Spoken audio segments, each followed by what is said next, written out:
परमेश्वर की महिमा के लिए आज हम कुछ बातों पर विचार करेंगे।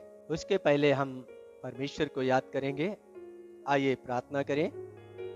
स्वर्गीय पिता, हम तेरे चरणों में आते हुए हम तुझी को नमन करते हैं, क्योंकि आप मेरा परमेश्वर है। आपने अपने स्वरूप में बनाया, बेटा करके बनाया, हमें संभाला। और परमेश्वर, आज आपके नाम की महिमा हो।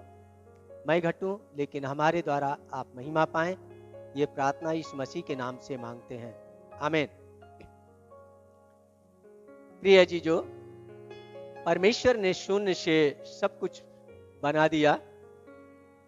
जो हम आप सृष्टि में देखते हैं, परमेश्वर ने मनुष्य को बनाने के पहले मनुष्य के लिए ये सृष्टि की सारी चीजों को निर्माण किया, जो पवित्र शास्त्र यानी बाइबल में पाया जाता है।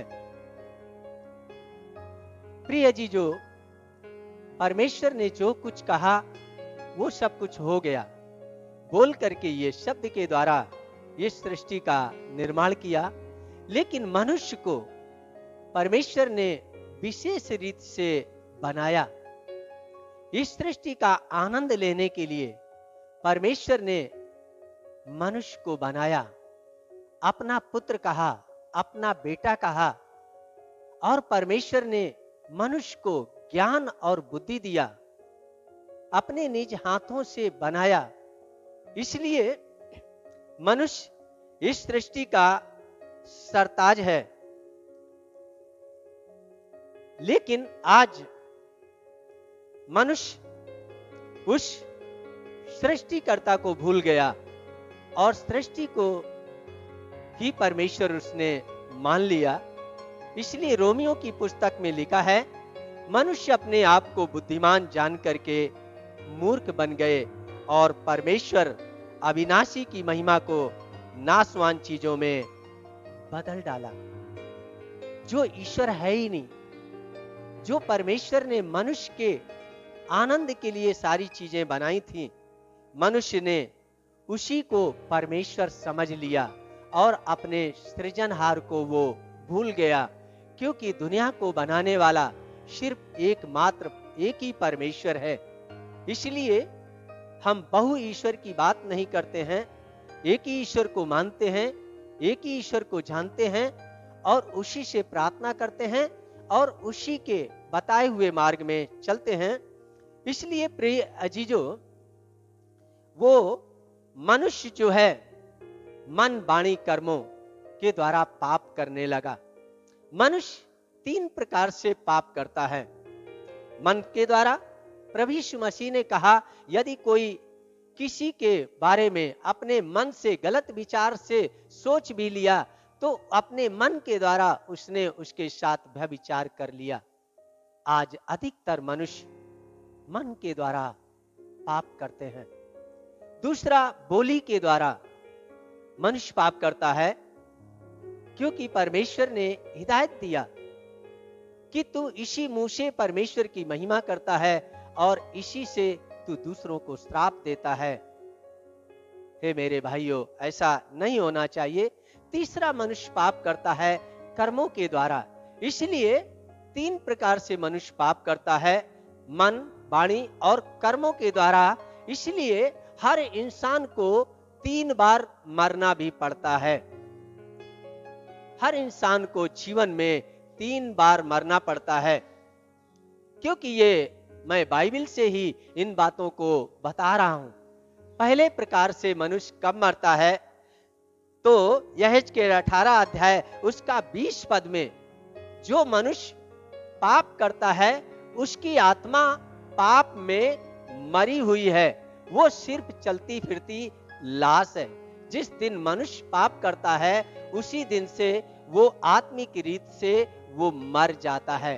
वो गलत कामों में मरा हुआ जीवन व्यतीत करता है, क्योंकि आत्मिक रीत से वो मर जाता है जिस दिन मनुष्य पाप करता है। ये बाइबल हमें बताती है। दूसरे बार कब मरता है, जैसे कि याकूब की पुस्तक 2 अध्याय उसका 26 पद में लिखा है, जब ये परमात्मा परमेश्वर का दिया हुआ आत्मा हमारे शरीर से निकल जाता है तो शरीर मर जाता है। प्रिय जीजो, 2 बार मर गया। तीसरी बात, बड़ी अनोखी बात को हम आपको बताना चाहते हैं। जब ये आत्मा शरीर से निकल जाती है, क्योंकि ये शरीर में जो आत्मा है ये आत्मा का घर है। बाइबल इस बात को बताती है कि ये परमेश्वर का आत्मा परमेश्वर के बनाए हुए शरीर रूपी मंदिर में रहता है। जब ये आत्मा शरीर से निकल जाती है तो शरीर मर जाता है। मैं तीसरी बात आपको बता रहा हूं। तो आत्मा निकल करके परमात्मा परमेश्वर के पास जाती है।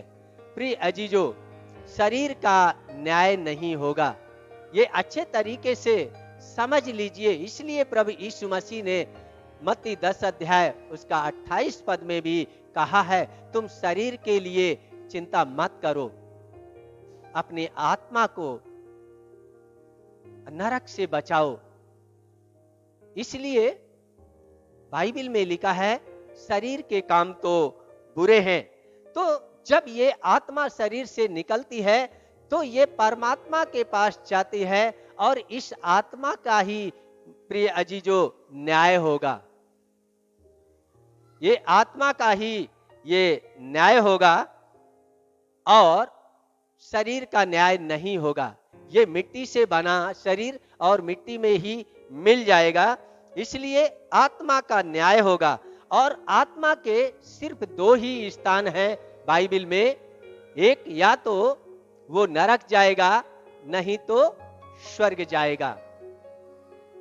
प्रिय अजीजो, इसलिए प्रकाशित वाक्य 21 अध्याय उसका 8 पद में लिखा है कि हे डरपोको, घिनौनो, व्यभिचारियों, हत्यारियों, तुम्हें इसका दंड उस नरक की झील में मिलेगा। जब मनुष्य की आत्मा नरक में डाल दी जाती है, उसके बारे में प्रभु यीशु मसीह ने कई बातों से, दृष्टांतों के साथ बताया भी है कि कोई मनुष्य सारे संसार के धन को प्राप्त करे, यदि उसकी आत्मा ही नरक में डाल दी जाए तो उसे क्या लाभ। प्रिय अजीजो, हमारे प्रभु यीशु मसीह इस संसार में आए, शरीर बचाने के लिए नहीं आए, वो आत्मा को बचाने के लिए आए, क्योंकि आत्मा का मूल्य अधिक है। इसलिए हमारी आपकी आत्मा को बचाने के लिए वो प्रभु यीशु मसीह, परमेश्वर जो था वो यीशु मसीह के रूप में इस संसार में आया और परमेश्वर ने ये उपाय भी किया।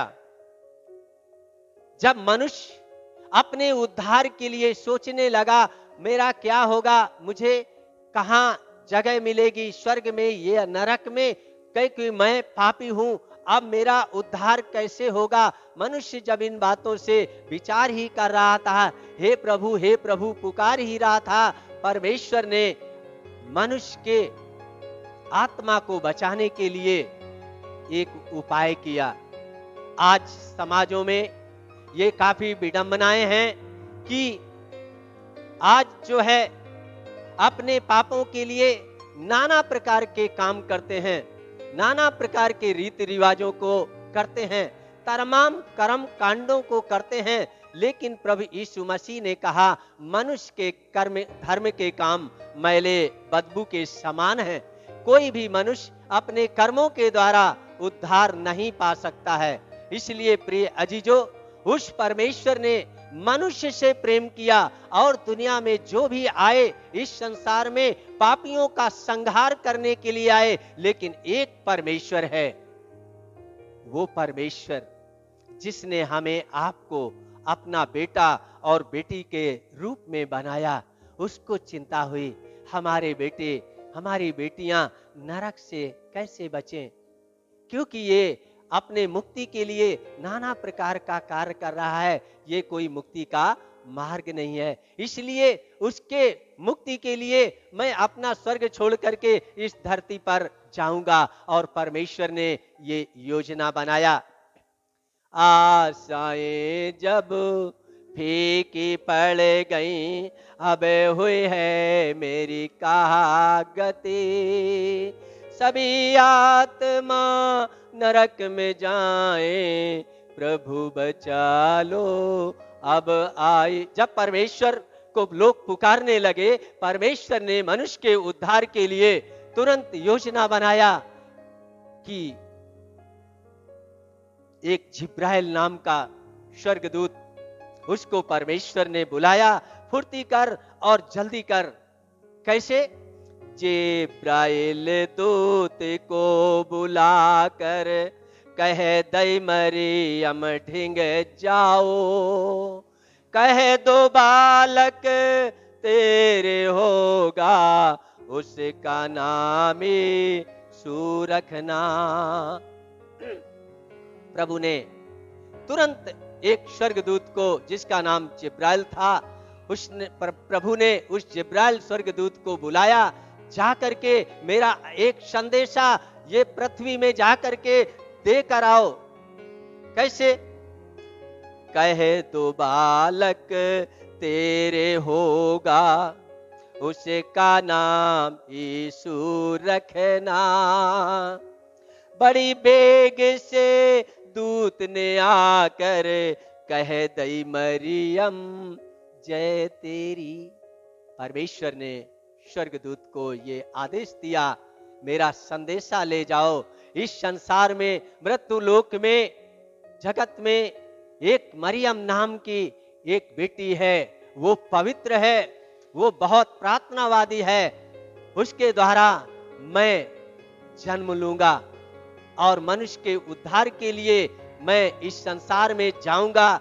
इसलिए मेरा ये संदेशा जा करके कह दीजिएगा। तो लूका 1 का 26-27 पद में स्वर्गदूत बड़ी वेग से वहां से चलता है और जहां मरियम थी वहां पर स्वर्गदूत आता है, और जैसे स्वर्गदूत आता है वहां पर एकदम उजाला हो जाता है और मरियम डर जाती है। और जिब्राइल स्वर्गदूत क्या बोलता है? तेरा बालक महान होगा, उसके राज का अंत नहीं, ओ ही केवल तारणहारा और किसी के बस का नहीं। मरियम डर के बोलन लागे, मैं तो अभी कुआरी हूँ, सभी आत्मा नरक में जाए, प्रभु बचा लो अब आई। स्वर्गदूत ने मरियम को जैसे संदेशा बताया, तेरे एक पुत्र होगा, उस पुत्र इतना महान होगा, उसके राज्य का अंत नहीं होगा। सारे संसार, सारे कुल के लोग, इस विश्व के लोग उसी के द्वारा उद्धार पाएंगे, क्योंकि बाइबल में लिखा है आकाश और पृथ्वी के बीच में कोई दूसरा नाम नहीं दिया गया जिसके द्वारा मनुष्य उद्धार पाए। इसलिए आज किसी से जो यीशु मसीह को नहीं जानता है, उससे किसी से भी आप पूछिए, वो उद्धार और मुक्ति के बारे में नहीं जानते हैं, क्योंकि वो प्रभु यीशु मसीह को नहीं जानते। जो यीशु मसीह को नहीं जानते वो उद्धार के बारे में बता नहीं सकते हैं, ना ही वो जानते हैं, ना ही वो समझते हैं। मरियम डर जाती है। स्वर्गदूत हिम्मत देता है। स्वर्गदूत ने उत्तर दीना, पवित्र आत्मा आएगा, परमेश्वर के लिए न कोई काम कठिन कह लाएगा। हाथ जोड़ कर मरियम बोली, प्रभु की मर्जी पूरी हो, सभी आत्मा नरक में जाए, प्रभु बचा लो अब आई। स्वर्गदूत ने उत्तर दिया, क्योंकि मरियम बहुत भयभीत हो गई थी और वो कह रही थी ये कैसे होगा, मैं तो कुंवारी हूं। वो अपने पवित्रता को बता रही थी कि मैं किसी पुरुष को तो जानती ही नहीं, ये कैसे बिना पुरुष के बालक होगा। लेकिन स्वर्गदूत ने उससे बताया वो स्वयं परमेश्वर स्वर्ग छोड़ करके अपने इच्छा के अनुसार आपके पेट में आएगा। अगर किसी मनुष्य के द्वारा प्रभु यीशु मसीह का जन्म होता तो प्रभु यीशु मसीह नहीं कह सकते थे कि जैसा मैं पवित्र हूं वैसा तुम भी पवित्र बनो। प्रभु यीशु मसीह के जीवन में कोई कलंक नहीं लगा सकता है, कोई जीवन में ऐसा काम नहीं किया कि जो लोग उनके ऊपर उंगली उठाएं। जीवन में कभी भी इस संसार में आए किसी को एक थप्पड़ भी नहीं मारा। कितने पापी लोग आए, कितने व्यभिचारी आए, कितने जुआरी आए, कितने घूसखोर आए, लेकिन प्रभु यीशु मसीह ने मात्र उपदेश ही दिया और उनका जीवन बदल गया। प्रभु यीशु मसीह एक अनोखा परमेश्वर है, वो स्वयं अपनी मर्जी से इस दुनिया में आए थे। प्रिय अजीजों, जब ये सारी घटनाएं होती हैं उस समय वो जवान हो गई थी, बड़ी हो गई थी मरियम, उसकी मंगनी भी हो गई थी, रिश्ता तय हो गया था और जिससे रिश्ता तय हो गया था उसका नाम यूसुफ था। ये परमेश्वर बड़े योजना के अनुसार जब वो उसने सुना कि मरियम का पेट बढ़ने लगा है, ये चर्चाएं बड़ी जल्दी फैल जाती हैं। अच्छी बात इतनी जल्दी नहीं फैलती हैं। ये सूचना यूसुफ के पास पहुंच गई, जो होने वाला मरियम का पति था। वो धर्मी था, प्रार्थनावादी था, परमेश्वर का भय मानने वाला था। वो सोच रहा है मैं मरियम को बदनाम नहीं करना चाहता हूं, लेकिन मैं रिश्ता को छोड़ दूंगा। परमेश्वर तैयारी करता है। प्रिय अजीजों, क्या प्रार्थना में बोल रहा है, कैसे प्रार्थना कर रहा है? प्रभु यीशु दयालु हो, बस इतनी दया कर दो, आया हूँ शरण तेरी, भक्ति के भाव भर दो। क्या प्रार्थना कर रहा है? मैं चिंतित हूँ प्रभुवर, मुझे मार्ग बता दीजिए, कहीं पाप न हो जाए, बस इतना बता दीजिए। प्रभु यीशु दयालु हो, बस इतनी दया कर दो। ऐसे प्रार्थना कर रहा था। तो जैसे वो प्रार्थना में फिर उसको नींद आ गई। परमेश्वर नींद में बात करता है, उसको कैसे तैयार करता है। इन ख्वाबों में खोया, फिर नींद तो आए गई, सपनों में दूत बोला, ये लीला प्रभु की है। स्वप्न देख रहा है, ये जो तू योजना बना रहा है, मरियम को रिश्ता छोड़ने के लिए बात कर रहा है, ये सब परमेश्वर की ओर से है। वो बालक साधारण बालक नहीं है, वो परमेश्वर है और वो उद्धार के लिए इस संसार में आ रहा है और सारे मानव जात उसी के द्वारा उद्धार पाएंगे, बड़ा अद्भुत काम करेंगे, चमत्कार करेंगे। परमेश्वर उनको ऐसे मजबूती दे रहा है। लेकिन एक बात कहता है स्वप्न में स्वर्गदूत, जो पुत्र जने मरियम, उसका नाम यीशु रखना। जो पुत्र जने मरियम, उसका नाम यीशु रखना। उद्धार करे जग का, महिमा गाते रहना। उद्धार करे जग का, महिमा गाते रहना। इतना कह करके स्वर्गदूत स्वप्न से चला गया। उसकी नींद जागी, प्रार्थना करने लगा, ये परमेश्वर की ओर से है क्या? ये परमेश्वर की ओर से है। प्रभु के सामने उसने घुटने टेके होंगे और रोया होगा, प्रभु यदि आपकी ये मर्जी है तो मैं कौन होता हूँ। उसने इस रिश्ता को स्वीकार किया और बड़े आनंद के साथ उसने शादी की। और फिर प्रभु यीशु मसीह का जन्म होता है, जो आगे महीने दिसंबर में, आप 25 दिसंबर जो दुनिया का सबसे बड़ा त्योहार है, तो यीशु मसीह का जन्मदिन है। प्रिय अजीजों, ये पूरे विश्व में प्रभु यीशु मसीह का जन्म होता है। और कैसे जन्म होता है? गौशाले में होता है, किसी राजघराने में, बड़े तामझाम के साथ नहीं, एक गौशाले में प्रभु यीशु मसीह का जन्म होता है। क्योंकि वो प्रभु यीशु मसीह एक नम्रता का प्रतीक है। आज प्रभु यीशु मसीह के लोग हैं, गांव में जाते हैं, प्यार से परमेश्वर के संदेश को सुनाते हैं। आप उनके झोले को कभी भी चेक कीजिए, राइफल नहीं मिलेगी, गुप्ती कट्टा नहीं मिलेगा, मिलेगा तो सिर्फ बाइबिल मिलेगी। लेकिन आज हमारे भारत में कैसी विडंबना है। आप उससे कहो गाली दो, निकाल नहीं सकता है। लेकिन कितने ऐसे लोग उसको ज्ञान सिखाने लगते हैं, उससे गाली देकर बात करने लगते हैं। प्रिय अजीजों, वो प्रभु यीशु मसीह हमें नम्रता का पाठ सिखाता है, क्षमा का पाठ सिखाता है, प्रेम के बारे में बताता है, दूसरों के लिए प्रार्थना के बारे में प्रभु यीशु मसीह बताता है।